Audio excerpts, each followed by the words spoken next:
Shalom, jumpa lagi dengan saya di Klavus Sukacita. Saya akan memberkati saudara lewat bagian kebenaran firman. Mari kita berdoa. Kami siap mendengarkan firman-Mu ya Tuhan. Berbicaralah bagi kami. Kami rindu Engkau terus menyatakan kebenaran-kebenaran firman-Mu bagi kami. Roh Kudus tolong kami, mampukan kami untuk menangkap firman Tuhan. Amin. Bagian firman Tuhan dalam kitab 1 Petrus pasal 4 ayat yang ke-8, demikian bunyinya, tetapi yang terutama kasihilah sungguh-sungguh seorang akan yang lain, sebab kasih menutupi banyak sekali dosa. Demikian jauh pembacaan firman Tuhan. Pemirsa Klavus yang diberkati oleh Tuhan, dalam Kejadian 3 ayat 15 dikatakan, waktu manusia jatuh di dalam dosa, Tuhan berkata kepada ular, aku akan mengadakan permusuhan antara engkau dan perempuan ini, antara keturunanmu dan keturunannya. Keturunannya akan meremukkan kepalamu dan engkau akan meremukkan tumitnya. Dikatakan ular akan meremukkan tumit dari perempuan ini. Apa maksudnya pemirsa Klavus?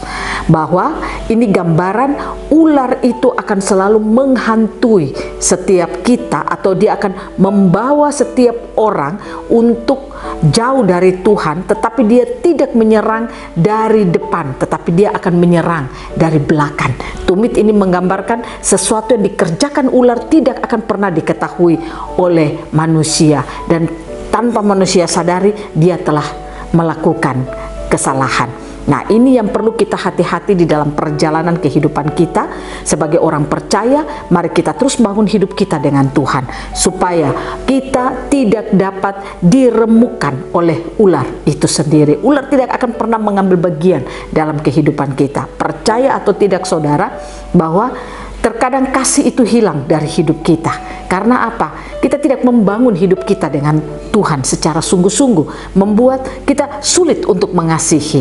Kita lihat hari-hari ini ada banyak orang sulit untuk hidup mengasihi. Saudara akan diperlihatkan dengan banyak hal, antara anak dan orang tua, antara suami dan istri, antara tetangga dan tetangga, dengan sesama yang lain, akan terjadi kehidupan yang sulit untuk mengasihi. Mengapa itu terjadi? Karena iblis telah mengambil bagian dalam kehidupan setiap orang percaya.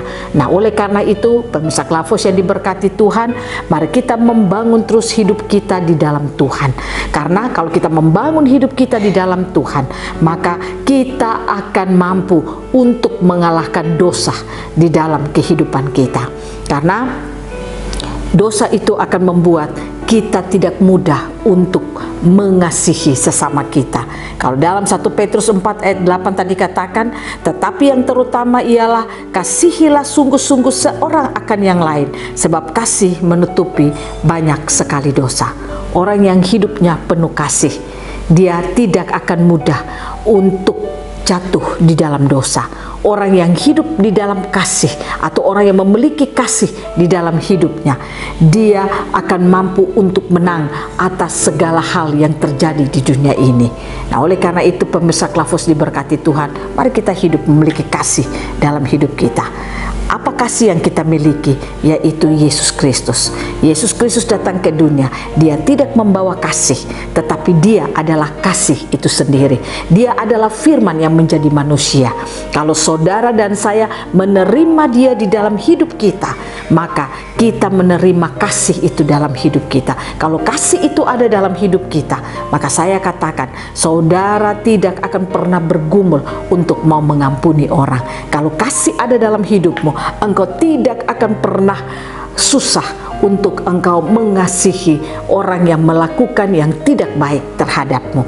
Oleh karena itu mari kita belajar untuk terus bangun hidup kita dengan Tuhan. Hari-hari ini kalau orang Kristen tidak membangun hidupnya sungguh-sungguh dengan Tuhan, saya katakan kasih akan hilang dari hidupnya.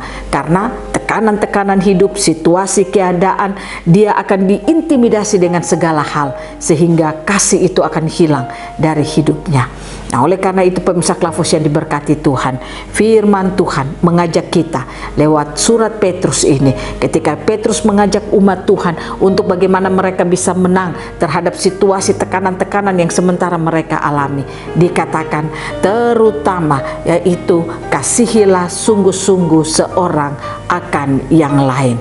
Nah, oleh karena itu mari kita belajar untuk melakukan kasih dalam hidup kita.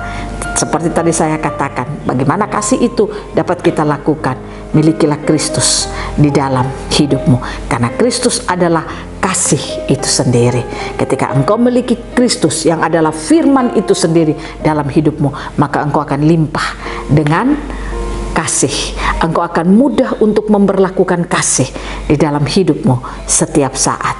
Orang yang tidak hidup di dalam kasih, orang itu akan sulit untuk mengalami kemenangan di dalam hidupnya. Orang yang tidak hidup di dalam kasih, dia akan sulit untuk menerima berkat-berkat Tuhan di dalam kehidupannya. Karena apa? Hatinya itu penuh dengan banyak hal yang membuat dia menahan segala berkat-berkat yang Tuhan janjikan baginya. Oleh karena itu, mari pemirsa Klavos yang diberkati Tuhan, hiduplah di dalam kasih.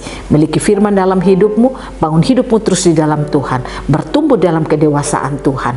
Dan itulah yang diinginkan oleh Tuhan, supaya engkau mampu untuk mengalahkan segala siasat iblis, segala tipu daya iblis yang membuat engkau akan menjadi lemah. Biarlah Tuhan Yesus memberikan kekuatan bagi kita, kemampuan bagi kita untuk terus berdiri dalam kebenaran-kebenarannya.